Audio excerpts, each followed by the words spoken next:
अध्यक्ष महोदय, कोई अध्यक्षता नहीं कर रहा है। मेरे प्यारे भाइयों और बहनों, मैं आप सभी को महात्मा गांधी जी के पुण्यतिथि पर, हालांकि आज नहीं 31 तारीख को था, पर मैं विलम्ब से ही सही आप सभी को उनको याद करने के लिए कहता हूँ। और मेरा जो टॉपिक है वो है करो या मरो। बापू जी ने कई आंदोलन चलाए। बापू जी का जीवन एक बहुत ही संघर्षमयी रहा और आंदोलनों से भरा रहा। उनके असहयोग आंदोलन जब चले तो लोगों ने एक नारा दिया, बापू ने एक नारा दिया, करो या मरो। यानी देश के लिए, राष्ट्र के लिए, लोगों के लिए कुछ करो या फिर मरो। उनका उद्देश्य था कि हमें इस राष्ट्र को आजाद कराना है, हमें अंग्रेजों को यहाँ से हटाना है, लेकिन हमें तलवारें नहीं उठानी है, हमें बंदूक नहीं उठाना है, हमें सत्य और अहिंसा के लक्ष्य में यहाँ से उठाना है। करो या मरो का कॉन्सेप्ट देखें तो बहुत बड़ा होगा, जो उतना एक्सप्लेन तो नहीं कर सकता, लेकिन जितना कर सकता उतना बता रहा हूँ कि करो या मरो तो उनका सीधा अर्थ यही था कि देश के लिए, लोगों के लिए कुछ करो या फिर मरो। मतलब मरो का असली मरो नहीं।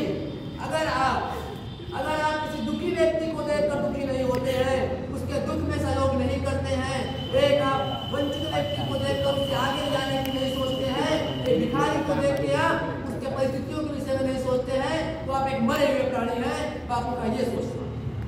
करो या मरो का उद्देश्य ये था। असली का मरना नहीं था कि जाओ और आत्महत्या कर दो। मरने का मतलब ये था कि आप फल पर मरते हैं। जैसे अगर कभी आप किसी व्यक्ति को, अगर कोई व्यक्ति किसी व्यक्ति को सता रहा है, आपके अंदर कैपेसिटी है कि आप उसका विरोध कर सकते हैं या विरोध करने के लिए आप हाथ उस पर उठा सकते हैं, लेकिन अगर आप नहीं उठाते हैं तो भी एक मरने के समान है। तो आपका जीवित रहने का कोई मतलब नहीं है, आपकी मानवता मर चुकी है। और जब मानवता मर जाए तो व्यक्ति के जिंदा रहने का कोई उद्देश्य नहीं है, कोई मतलब नहीं है। करो या मरो का कॉन्सेप्ट ये हो सकता है।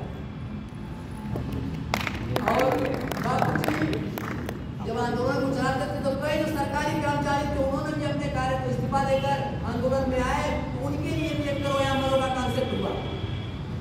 बापू के इसलिए आंदोलन जहाँ तक मुझे पता है, करो या मरो का जो नारा था, जहाँ तक मैं समझ पा रहा हूँ कि जब असहयोग आंदोलन चला था तो उस समय नारा बापू ने दिया था, करो या मरो का नारा था। और बापू के एक प्रसिद्ध नारे में से था करो या मरो का नारा। आज भी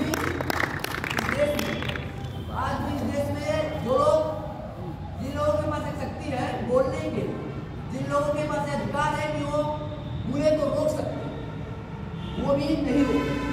जैसे भ्रष्टाचार को एक डीएम चाहे तो अपने जिले से भ्रष्टाचार को समाप्त कर सकता है, क्योंकि यहाँ से जितने भी लोग हैं लगभग मुझे जहाँ लगता है कि 50% लोग यूपीएससी बनेंगे आगे चलते। तो अगर वो चाहे तो भ्रष्टाचार को रोक सकते हैं, लेकिन वो भ्रष्टाचार को नहीं रोक रहे हैं, यानी वो मरे हुए व्यक्ति के समान है। बापू के इस कॉन्सेप्ट को आप कर सकते हैं, तो करो या